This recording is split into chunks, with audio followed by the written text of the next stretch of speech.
panel has been discussing the spirituality and the forces of God, but I also believe that there are two forces that are here with us, that we do have our God that we can depend on, but there's also a power of darkness that we do need to be aware of. And that's where the choices begin. Do you believe that you can choose between one or the other? Most absolute, definitely. Yeah.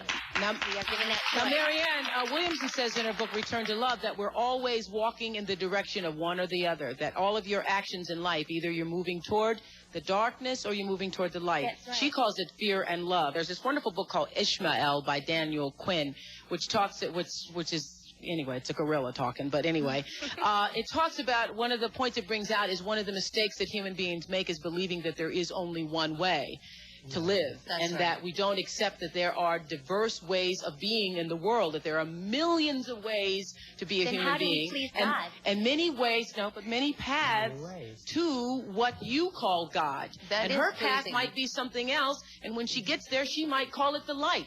But her loving and her kindness and her generosity brings her, if it brings her to the same point that it brings you, it doesn't matter whether she called it God along the way or not. And I guess the danger that could be on that, I mean, it sounds great on the onset, but if you really look at both sides, there couldn't possibly be just one way. What about Jesus?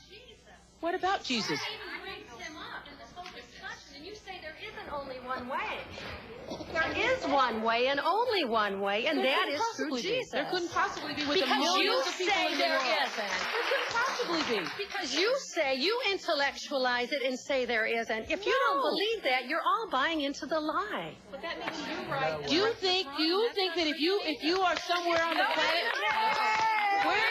if you're somewhere on the planet and you never hear the name of Jesus, you never hear the name of Jesus, but yet you live with a loving heart, you lived as Jesus would have had you to live, you lived for the same purpose that Jesus came to the planet to teach us all, but you are in some remote part of the earth and you never heard the name of Jesus. You cannot get to heaven, you think? And that is covered in the scriptures, too. People are talked about Truly, that. God knows the heart. Does God care about your heart, or God care about if you call his son Jesus? Well, you know, Oprah, Jesus cannot come back until that gospel is preached in the four corners of this earth. So, figure it out.